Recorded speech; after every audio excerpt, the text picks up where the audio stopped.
Teacher!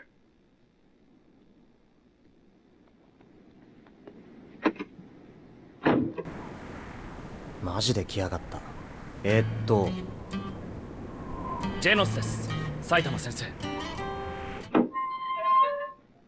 Talagang pumunta ka nga. Ako si Genos, Teacher Saitama. Sandali, pwede bang wag mo na akong tawagin teacher? Master! Halos ganon din yun eh. あれ、お前怪我の？はい。体の大部分は機械なので、パーツさえあればすぐに。Umuwi ka na pagkainom mo niyan ha. Di ko kailangan ng alagad. Teka, maayos ka na uli? Oo. Mechanical kasi ang halos buong katawan ko, kaya madali lang ikumpuni. Kakaiba ka nga talaga. 先生はどのようなパーツを使う？使ってねえよ。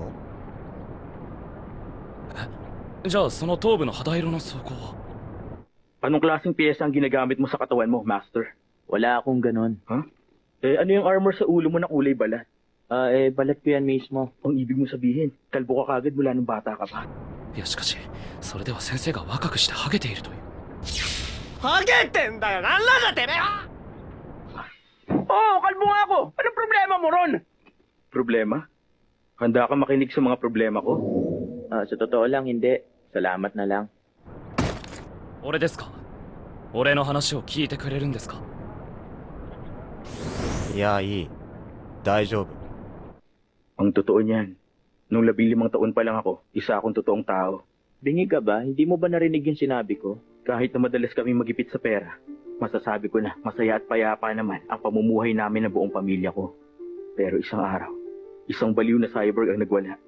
Tapos inatake niya ang lugar namin. Sa palagay ko, naapektuhan ang utak ng cyborg na yon dahil sa palpak na body modification. Winasak niya ang lahat ng bagay na nakita niya. 実は4年前、俺は15の頃まで生身の人間でした。人の話を聞かないやつだ。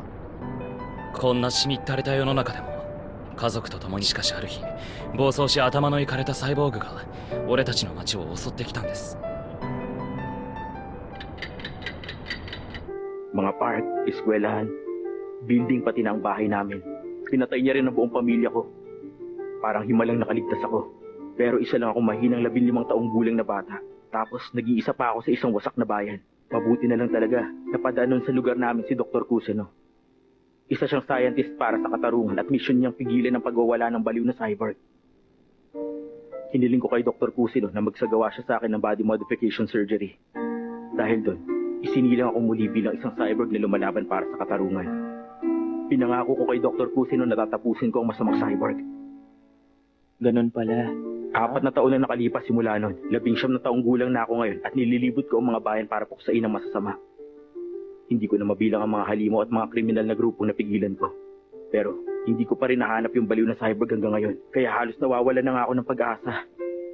Pakiramdam ko lahat ng kalabang nakakaharap ko. Yun yung baliw na cyborg na matagal ko nang hinahanap. Pero nung nakaraang linggo, nung lumitaw yung halimaw na lamok, nawala ang concentration ko. Ang akala ko hindi ako matatalo ni Numan, maliban dun sa baliw na cyborg na yun. Kaya hindi ko naisip na i-analyze ang data ng kalaban at basta na lang akong sumugod. At yun nga ang nangyari, natalo ako ng babaeng cyborg. Kung nagkataong wala ka ng mga oras na yun, malamang wala na ako ngayon. Niligtas mo ang buhay ko, Master. Yung buhay ko na minsan niligtas ni Dr. Kuseno. Niligtas naman ngayon ni Master Saitama. Ramdam kong responsibilidad nun. Hindi ako dapat mawala hanggat hindi napupuksa ang baliw na cyborg. At para magawa yun, kailangan ko ituloy ang paglaban sa masama bilang isang mabuting cyborg hanggang sa matagpuan ko siya. Kaya kailangan ko maging malakas. Nung makita ko ang suntok mo na nakaraang linggo, nakumbinsi ako na kailangan ko maging alagad mo. Kailangan ko maging kasing lakas mo, Master Saitama. Meron akong kalaban na kailangan talunin. At hindi lang akin ang laban na yon. Para rin yung sa bayan namin. At para kay Dr. Kuseno. Siguro nga kulang pa ang karanasan ko. Pero sa ngayon, kailangan ko ng malakas na kapangyarihan para puksain ang masasama. Sabi nun ni Dr. Kuseno. Tumahimik ka na! Hindi mo pa pwedeng paigsiin yung mga pinagsasasabi mo! 自分が未熟なのは分かっている。しかし今は何としても巨悪を粉砕する強大な力が必要なのです。複製の博士は俺に。バカ野郎！20時以内で簡潔にまとめやがれ！先生、まとまりました。先生のように強くなる方法を教えてください。Kung ganon, meron nakatalo kay Mosquito Girl at natalo siya sa isang suntok lang. ジェノス、はい。 Gusto kong imbitahin mo siyang pumunta rito. Papuntahin mo siya rito sa House of Evolution. 教えてやってもいい。だが辛いぞ。ついてこれるか。はい。 Sige, Master. Ito ang maiksing version. Gusto ko sana turuan mo ako maging kagaya mo. Gusto kong maging malakas. Genos, Master, ilang taon ka na? 19. Bata ka pa. Sigurado akong mahihigitan mo pa ako. Seryoso ba kayo? 25 taon na ako ngayon. Pero 22 ako na magsimula akong magsanay. Ah, Sige, tuturuan kita. Pero kaya mo kaya? Hindi yun magiging madali. Topo! 高速接近班来る。は？ Meron pa palapit dito. Nandito na. Ha? Ako nga pala si... Bayaran mo yung bubong ko. Naku, Ha? mukhang natali yata agad yung kasama natin si Kamakuri. Hindi ko na siya maramdaman gamit ang telepathy. Ano? Pero hindi ba siya isa sa pinakamalakas sa atin? Meron pang dalaw sa labas. Master, ako nang bahala sa kanila. 先生、ここは俺が。 Huwag kayong manira ng bubong ng may bubong. Sige, di bali na lang. 天井は。 Hindi ba kasi pwedeng sa pintuan na lang kayo?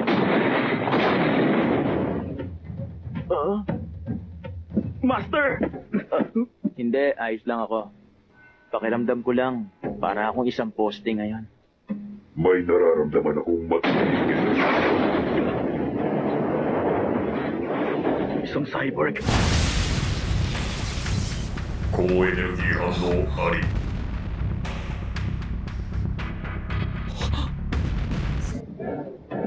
Posible kayang... Hindi ikaw yun. Hindi ikaw ang target. Ha? Ano nangyayari? ターゲットはお前ではない。邪魔だ。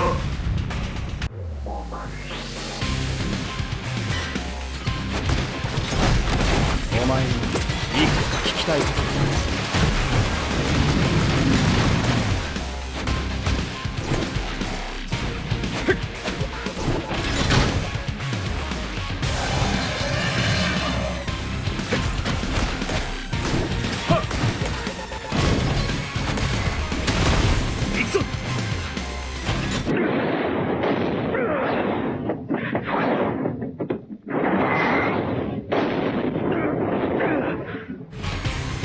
隙だらけ。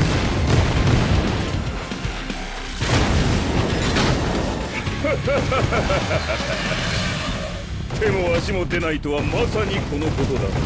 よくやったグランドドラゴン。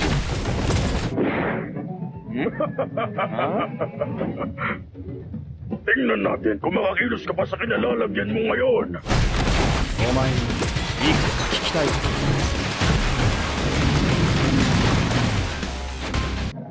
Huwag kang kikilos. Meron lang ako itatanong sa'yo.フルパワーマシンガンブロー。ターゲット捕捉。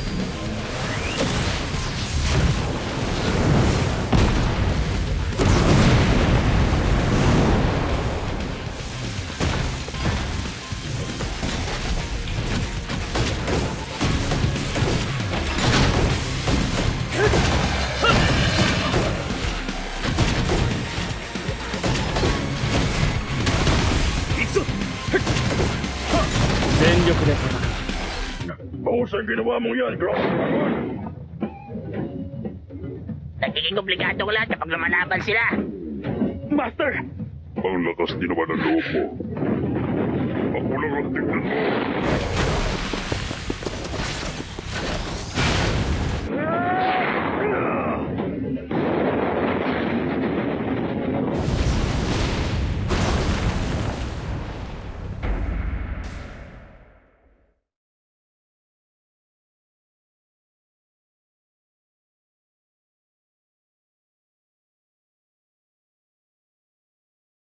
Ah!